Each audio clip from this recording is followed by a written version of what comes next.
Right. Hello, greetings. Hello, it's Dr. Thomas Daffern here for my Sunday broadcast, really, to do with world philosophy, comparative spirituality, intellectual history, and aimed at a comment on contemporary geopolitics of peace, active on many fronts, trying to explain why Brexit is the most stupid policy decision ever taken in my lifetime by my country, the United Kingdom. One of my two countries. I'm a dual Canadian citizen and I'm a European citizen, so to me Brexit is a catastrophe. I'll be explaining why again, and I'm also just going to commemorate the day in the calendar of the year. Today is the 7th of July, Sunday, and it's important for many reasons. Firstly, just to say, this used to be called St. Thomas of Becket's Day in the old calendar, and it celebrates his translation from one tomb to another. Thomas of Becket is in many ways, to me, the patron saint of the anti-Brexit movement. He was an intellectual, first and foremost. He was a philosopher, a theologian trained, also a lawyer, and he believed in the importance of ethics and spirituality coming above legalism and power relations. People of intellect, wisdom and spirit have to bear witness to truth, even if it costs them their life. That was his position. It's the position of all people of genuine wisdom throughout history. And in order to defeat Brexit and threaten wars in Iran and the meltdown of the Middle East and World War III, nuclear launch missiles, the kind of catastrophe element of history, people like us have to start speaking the absolute truth without holds barred, and that's the Thomas of Becket mandate. The thugs, like Henry II, who had him killed, unfortunately they do continue in incarnation. Those kind of monsters reappear. I wish I knew where they were re-educating them between lives, but it's not happening fast enough. The quality of souls incarnating seems to be going downhill. I don't know why. So anyway, the Thomas of Becket tradition is alive and well here in France, and interestingly enough, Thomas took refuge in France for some years. He was welcomed by the French king, given a monastery to live in, given a library, given access to all he needed as a scholar. And he was in Vézelay, not far from here, in the great Basilica to Mary Magdalene, one of my favourite churches in the world, where he invoked some curses on the people that were destroying England at the time. And that's a thing reserved for senior druids to do and archbishops. But I think some curses are probably in order on the people that are pushing for Brexit, because it's such a stupid idea that Thomas of Becket, I'm sure, in heaven is sending curses down on them. He was a pan-European and a polymath and intellectual. He inspired then the birth of English literature with the Canterbury Tales.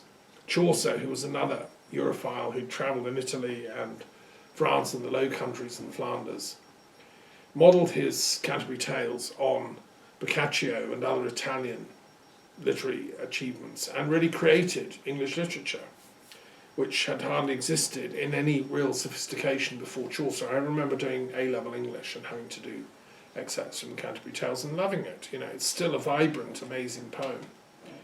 And it was told, it's obviously, the story, as the pilgrims go to the tomb of Thomas of Becket, they each share a story. And this was a conceit that was found in Italian literature at the time, and classical European even, going back to Lucian and the banqueting sharing of stories. Even in Plato's Symposium there's something similar. So so this is European culture at its best, and long may Thomas of Becket's ghost continue to inspire the Chaucers of this world. I know in my career as a poet I've always been inspired when I go to Europe, when I write, often in Greece or France or on my travels throughout Europe. It's when the pen comes out and poetry flows from me. So not for nothing do the Muses live on Mount Olympus, which is the homeland of the gods in Greece, at the heart of European philosophical culture. And not for nothing did Plato declare the academy, which all true academics worldwide are members of indirectly, to be dedicated to the 9 Muses. We are their servants because they represent that ancient wisdom tradition of the golden age, of human civilization when we lived in peace, before war. My love for the European Union is because it's an attempt to reassert that golden age without the need for racial, religious, class conflict, which all broke out tragically, in more recent history, since the advent of the Iron Age, and now we're in the nuclear age. So it's extremely dangerous. We have to remember the teachings of the Muses and their beauty and their wisdom to inspire us. So what are we doing as philosophers? I mean, I'm a lover of the Muses. I'm a paid-up member of the club of the academic profession. I've served my time at the University of Oxford and London and other places I've taught. So what are we doing? We should be doing more. Well, I'm doing what I can as one individual. I'm about to publish a very important book, I think, the first real detailed critique of Brexit. It's called Towards a Study of Bremain, and I'm proposing that Bremain is a much more intelligent and coherent, actually, policy for the UK. And I've given many reasons. I've answered, I think, about 200 questions in the book. The book is in paragraph form, some of which are several pages long, some of which are, half a page or whatever, going into great detail on why Bremain is a coherent and intellectually robust policy. I know that people feel passionately that Brexit is the right choice, and that's what people voted for in 2016. I believe that it was the wrong choice. I never voted for it. I noted that the head of the Armed Forces SAS unit, a brigadier general, has just come out saying that he thought at the time in 2016, he looked into the options and realised that actually, no, to vote for Brexit was a strategic error from a security perspective. And this is a general talking, right, who's been in charge of, he was number 2 in the entire British Defence Forces during, I think, the first Iraq War. So I reached exactly the same conclusion. I looked at it fairly and honestly in 2016. I weighed up the arguments. I thought about voting for Brexit. But when I did the calculations and looked at it, it came overwhelmingly down on voting for Remain. And everything that's happened since then has just reinforced that view. So, yeah, and I think the British people as a whole are working out the maths. They're working out the implications. So that's what my book goes into in great detail. But as a philosopher, I've also looked at the ethical arguments in great detail. I'm not simply talking about economics, and it's a very multidisciplinary work. It's polymathic in the sense that I bring in sociological arguments, anthropological, philosophical, metaphysical. I look at it through the lens of religious studies, history, etc. I hope you'll enjoy it. It's an intellectual feast. It's taken me 2 years to write on and off, and it's much more detailed than I can give in these little weekly broadcasts. So why, in spite of all that, do people still think Brexit is a good idea? Well, one of the reasons is because people haven't been given, through their education, the capacity to think through these really complicated ethical decisions. I know as a teacher of philosophy in UK schools, philosophy is always the ugly duckling. It's the little sister hiding under the stairs, the Cinderella of education. In Britain, schools are judged on their performances in the hard sciences like maths, chemistry, physics, English, and these things are judged of value. The arts are being dropped, music is being dropped. Philosophy is crammed in with religious studies, and it's given lip service, one lesson a week, but very few schools take it at all seriously. And so whenever I've taught as head of religious studies in schools in the UK, it's always been an uphill struggle to get even other staff members to take the subject seriously. let alone other kids. But however, having said that, I have had some wonderful teaching experiences, and in every school I've taught, I've always met, best friends, either on the staff or as kids, who have kept in touch with me ever since. And I had a text this week from a former pupil of mine at Poole Grammar School saying, brilliant, keep up the good work, fantastic to hear somebody explaining the situation of Brexit with such coherence. And this was a student I taught philosophy to. I guess he was 12 at the time, 12 and 13. So that's nice when you get feedback like that. So thank you very much. I won't say the name. But I wish hundreds and hundreds of my students that I've taught in the UK all over would listen to my broadcasts and realise Dr. Daffin is alive and well, and jumping up and down saying, help me save our country. This is much more important than any A-level that might get you into university. This is more important than any GCSE in philosophy. This is the real thing, folks. So there's the kind of what you do in school to pass the exams and so on. Then there's what you do in real life to pass the challenges of life. And our country is facing a huge challenge. It's like an initiation collectively. And we might fail it. And that, to me, is an utter tragedy. It will lead to the breakup of our country. I've explained why. I lived in Scotland and Wales, and I know the mood of the Celtic fringes of Britain. I chair the Truth and Reconciliation Commission for Britain and Ireland. I've travelled widely in Ireland. The Celtic fringes will not tolerate Brexit coming from Westminster. The fantasy of the Daily Telegraph and the English right-wing sort of comfortable little bubble Daily Mail type readers is that that's fine, we'll just do Brexit and they won't even notice, I've got a rude awakening for them. It's going to lead immediately to a second referendum, and Scotland will leave the Union. And it will lead to one in Northern Ireland. Now, John Major, all the former Prime Ministers are jumping up and down saying what I'm saying. I've met a few of these Prime Ministers. I worked in Parliament running seminars on ethics and policy. They're thinking exactly like I'm thinking, because they've been in power. They know what the consequences are of making a false move. Helvellyn in the Lake District, that wonderful mountain. It's a very narrow ridge, and if you slip, if you make just one little footstep wrong, you're down 1,000 feet and you die. Our country is walking along a knife edge like Helvellyn. And anyone with any sense can see the dangers. Now, unfortunately, the kind of Anne Widdecombe's, the hysteria of the Brexit Party barking for Brexit is they're in the fog, is all I can say. They're in a moral fog. She's a woman of very strict, old-fashioned and rather sad ideological belief system. She's stuck in a sort of time warp.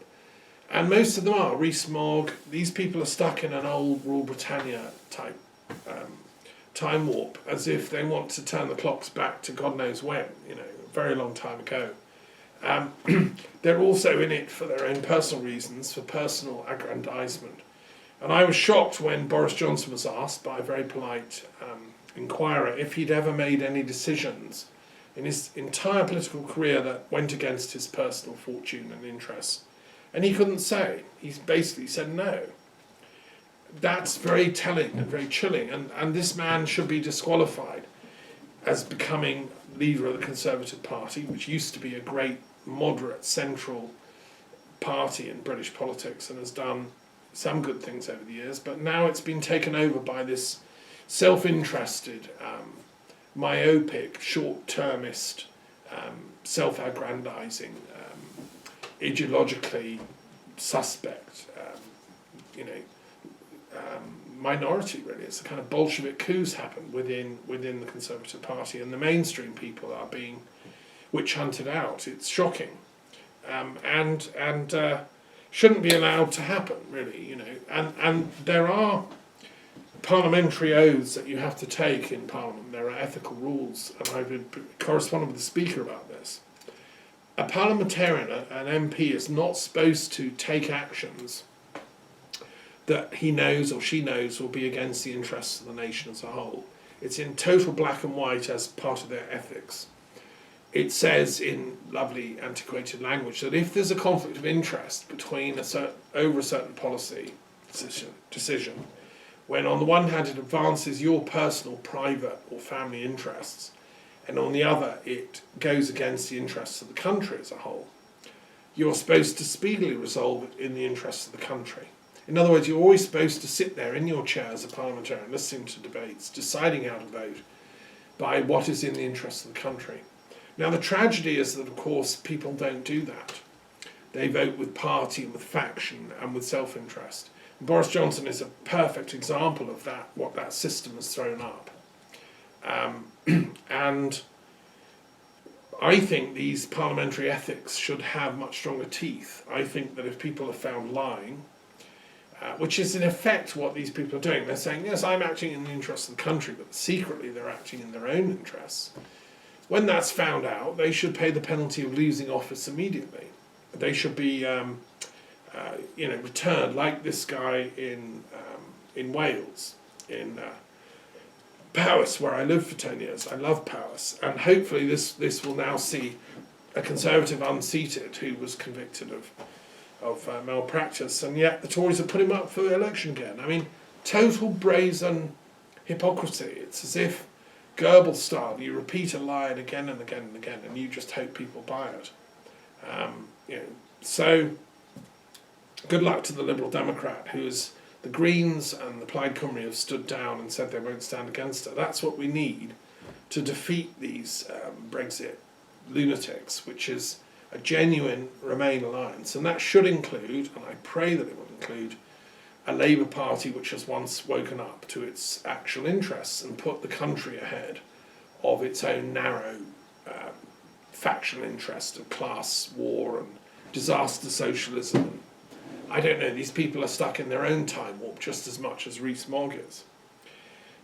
Here in France, we have philosophy in the curriculum, and in the lycées in France, philosophy is part of the core curriculum.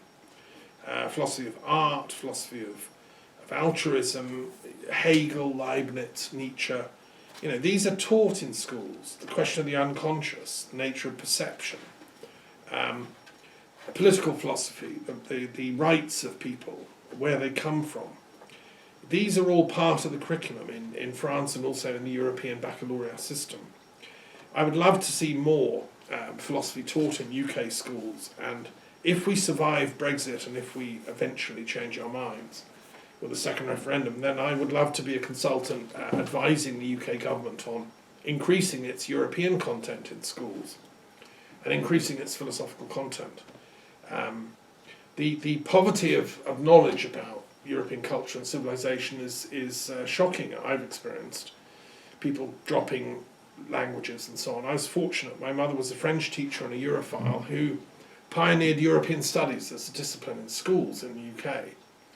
There should be a GCSE in European studies and an A-level. It's fascinating. She pioneered writing the curriculum for the Sussex University schools unit, but it was squashed. The government just put it in the bin. No, we actually need to bring it out of the drawer and redo it.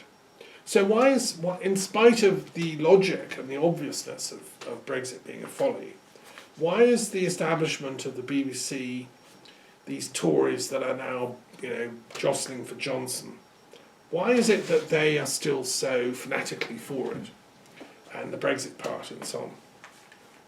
One of the reasons, which is tragic, and intellectual historians will trace this story, I've done it to some extent in my book, is because of David Cameron. Obviously, he bears a huge responsibility for this, not thinking through the consequences, not realising that, hang on, if my side don't win, and they vote for Brexit, shouldn't there be a safety net, cut-off point, which he didn't put in the voting papers, which was a moral error of ultimate danger. But you see, the problem is, and I had corresponded with Cameron. I've not met him, but we exchanged letters and correspondence in at that time, and he always struck me as a man of a certain degree of honour. So he keeps his word, kind of man, old school Tory, and he believed that he'd given his word to the British people that there was going to be this referendum. You'd be free to choose either way, and whichever side won, that would be implemented. That was the kind of word he gave. And for him, it has the sacredness of an oath. And you don't, if you're an old school Tory like Cameron was, or is, you don't go back on your word, you don't break your oath, because it would damage trust in politicians. Now that's the argument which the BBC and its, mainstream journalism have been trumpeting ever since 2016. And that has become such a sort of fateful meme. It's trumpeted by Labour politicians as well as Conservative and now Brexit. I just want to critically look at that argument for a brief second as a philosopher and just analyse it and see, is this genuine? Is there anything to this? The first point I want to make is that David Cameron had no legal right to give that oath. You can't give an oath in that way as a politician and then expect all subsequent generations to adhere to it, even if the oath was falsely given and was based on a misunderstanding. One needs in life what's called situation ethics, a certain flexibility about ethics. And that's in contemporary ethical theory, that's logical, that's what we call common sense. So even if he gave his oath, which he had no right to give for the British people, it doesn't bind his successors to then act on it. And you'll note that his reaction was to immediately resign. He realised that he wouldn't have been able to implement his oath. Let's look at history and see, are there other examples of fateful oaths that have been made. And if we go to the Bible and look at the Jewish tradition, and Cameron has himself partly descended from Jewish sages in the time of Renaissance Rome, and it's very interesting this. One of his ancestors in direct line was a Jewish sage who helped teach the Kabbalah to the greatest cardinal of Renaissance Rome, Cardinal Egidio de Viterbo, who's one of my intellectual heroes, great man, who was trying to reconcile Jewish thought and Christian thought through studying the Kabbalah, like William Postel did in France here a bit later. Egidio had a team of Kabbalists in Rome working in his cardinal's apartments, translating the Zohar into Latin, the great Kabbalistic work, and other books. Egidio de Viterbo was very interesting. He was highly educated, and he was the head of the Augustinian order of monks, of which Martin Luther was one of his minor members from Germany. And when Luther came to Rome, he would have met Egidio. I'm working on a brief play about their meeting, because you have the young peasant, the anti-Semite Luther, who hates the Jews, meeting this highly intellectual, sophisticated, universally well-educated Catholic theologian who's studying the Kabbalah like mad. It would have been very interesting to be there with that dialogue going on, and I'm working on a play on that. But it's David Cameron's ancestor who was there writing the Zohar for Viterbo. So what would the Jewish faith make of this oath? Okay, so there's a very famous case in Jewish law and theology when Jephthah, who was one of the Israelite judges, gave an oath before a battle. It was in the time of the unrest and turbulence of early Israel. They were fighting enemies, Ammonites and so on. And Jephthah vowed to sacrifice whomever he first met when he returned home victorious from the battlefield if he won. So it's like Eisenhower saying, if we succeed with D-Day, when I go back to America and I, go back to my hometown, I'll sacrifice the first person that walks down, or the first being that walks, out of home. Well, Jephthah thought it would be an animal, because in those days animals lived in the houses of the ancient Israelites, and still up to the time of Jesus. The ox and ass are all in the manger with him. So he thought it'd be an animal, like a goat or something. But it was his own daughter who ran towards him and came out, and to hug her victorious returning father. Jephthah then had this huge problem. Like, he'd given an oath to God to sacrifice the first thing that comes out of his house. And then this became a very classic case in Jewish law, and the Talmud talks about it, and rabbinical studies have been going on. Where is the prior duty? Should Jephthah have sacrificed his daughter or not?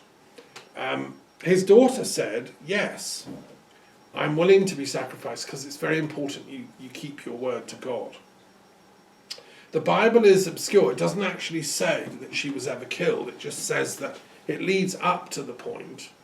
But it's possible to read the text in a way that actually she escapes. She isn't sacrificed. And I personally would like to read it in that way.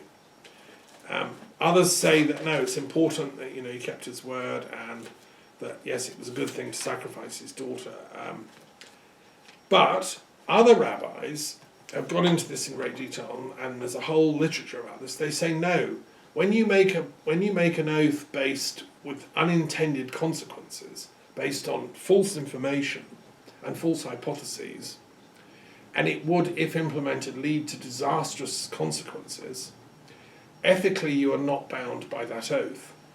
And so the majority opinion of authentic rabbinical study is that Jephthah was actually released from that oath because of the horrible consequences of human sacrifice, which Judaism forbade.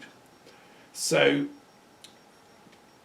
morally, you have to go with the most ethical choice at any time, not be bound by previous oaths that you gave based on ignorance and false information. So if you apply that ruling, which is mainstream rabbinical law, to the question of David Cameron's oath to the British people, I will implement this decision, you apply the Jephthah criteria and you say, yes, Cameron, but it's going to lead to the destruction of the entire UK, the severance of Scotland, the diminution of the status of, we will no longer be members of the UN Security Council. Little Britain, England, is not going to be really taken very seriously at all, and will lose its credibility as a nation. Poverty will become absolutely widespread. I mean, it's bad enough already, but it will get far, far worse. And, et cetera, et cetera. Look at the consequences.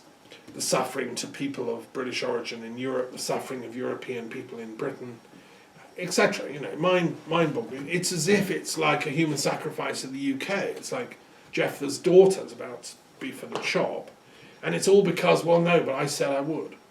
Well, I'm sorry, Mr. Cameron, that I've got really good news for you, that, as I say, according to rabbinical law of the highest order, that oath is now you're set free from it.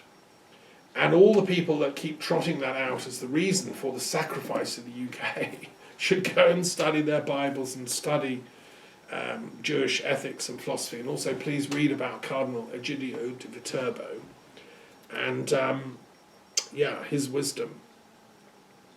So it makes no sense, and as I've said on many occasions, it makes no sense from the perspective of Judaism or Christianity or Islam or any faith.